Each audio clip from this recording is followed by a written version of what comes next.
Hola, seguimos en la SEC te lleva a París, en donde estamos resumiendo los principales estudios presentados en el Congreso de la Sociedad Europea de Cardiología, y en esta ocasión vamos a hablar del Popular Genetics, un estudio en el que se evaluó la utilidad del estudio genético para determinar la terapia antiagregante en los pacientes que se presentan con infarto con elevación del ST y son sometidos a angioplastia primaria.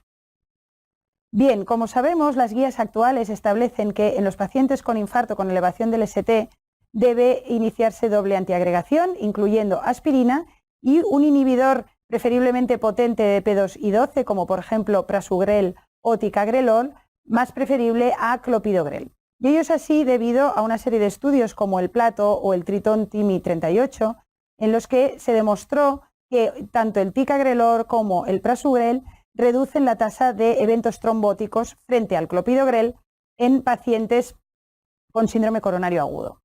No obstante, ello también fue a expensas de un pequeño incremento en el riesgo hemorrágico. Por otro lado, sabemos que hasta el 30% de los caucásicos muestran una respuesta inadecuada al clopidogrel, y ello se ha relacionado con la presencia de determinadas variantes genéticas, de las cuales quizá destacan las variantes en el gen CYP2C19. De forma que la presencia de los alelos hipofuncionantes, conocidos como 2 o 3, predicen una inadecuada respuesta a clopidogrel. Y de hecho, los pacientes que no presentan estos alelos han demostrado, o en estos pacientes se ha demostrado, que el clopidogrel puede ser exactamente igual de efectivo que otros inhibidores de P2Y12 más potentes como el prasugrel o el ticagrelor. Por otro lado, en los últimos años hemos asistido a una reducción progresiva en la tasa de eventos trombóticos, pero sin embargo la tasa de eventos hemorrágicos sigue siendo frecuente y además está asociada con la mortalidad. Por lo tanto, los investigadores de este trabajo se plantearon si el tratamiento antiagregante guiado según los resultados del genotipo podía ser igual de efectivo en prevenir eventos trombóticos que el uso sistemático de ticagrelor o prasugrel, pero condicionando un menor riesgo o una menor tasa de hemorragia. Esta gráfica resume el diseño del estudio. Como podemos ver, se incluyó a pacientes con infarto con elevación del ST, excluyendo a aquellos que estaban en tratamiento con anticoagulantes orales o que tenían contraindicación para alguno de los fármacos del estudio.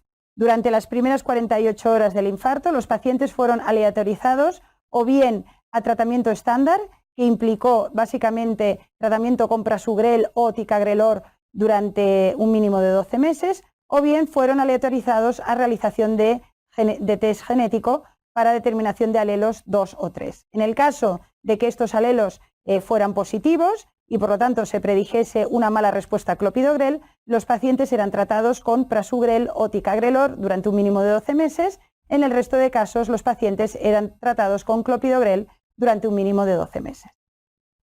Los objetivos primarios del estudio, básicamente, el primer objetivo fue un objetivo combinado trombótico y hemorrágico, en el que se incluyó la muerte de cualquier causa, el reinfarto, trombosis de stent, AVC o criterios hemorragia mayor según los criterios del estudio Plato a los 12 meses de seguimiento. También se estudió un outcome de sangrado, básicamente compuesto por criterios de hemorragia mayor y menor según el estudio Plato, también a los 12 meses de seguimiento. En las tablas se ven las características basales y del procedimiento de ambos grupos de tratamiento. Como vemos, prácticamente 1.250 pacientes por grupo. Se trata de una población característica de infarto agudo de miocardio con una edad media de 60 años, un 25% de mujeres y una prevalencia elevada de factores de riesgo como tabaquismo o hipertensión, por ejemplo.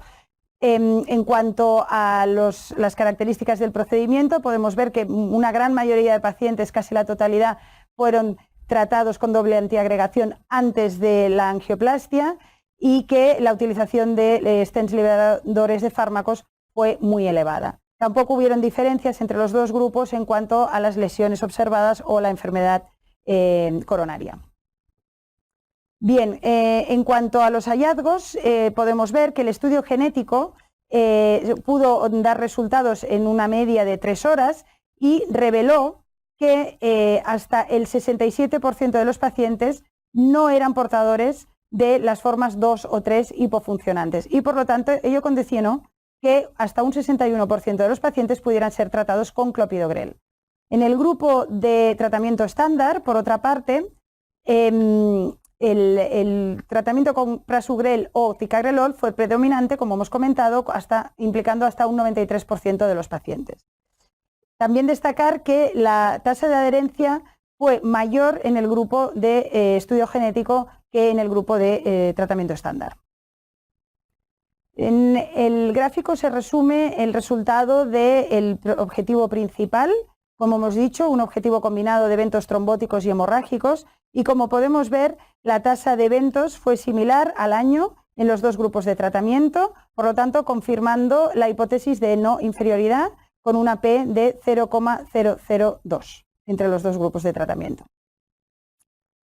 Aquí se presentan los resultados de sangrado. Como podemos ver, la tasa de sangrados fue del 9,8 en el grupo guiado por genotipo frente a un 12,5 en el grupo de tratamiento estándar, lo cual resultó significativo y con un hazard ratio de 0,78. Y ello fue a expensas sobre todo de hemorragias menores, como podemos ver abajo, ya que no hubieron diferencias en la tasa de hemorragias mayores entre los dos grupos de tratamientos. Sin embargo, como dicen los autores, la diferencia en hemorragias menores también pudo tener su repercusión clínica, porque en muchas ocasiones obligó a interrumpir el tratamiento antiagregante. Finalmente, en cuanto a los eventos trombóticos, fueron bajos en ambos grupos de tratamiento y, como podemos ver, no hubieron diferencias entre ellos. Así pues, podemos concluir que el estudio Popular Genetics nos demuestra, por un lado, que es posible realizar un genotipo en fase aguda y con obtención de resultados relativamente rápidos, que hasta 2/3 de los pacientes pueden ser tratados con clopidogrel y que un tratamiento antiagregante guiado según los resultados del estudio genético ofrece unas tasas o unos resultados en eventos trombóticos similares al uso de antiagregantes más potentes como prasugrel o ticagrelor, pero con el añadido de que se reducen los eventos hemorrágicos.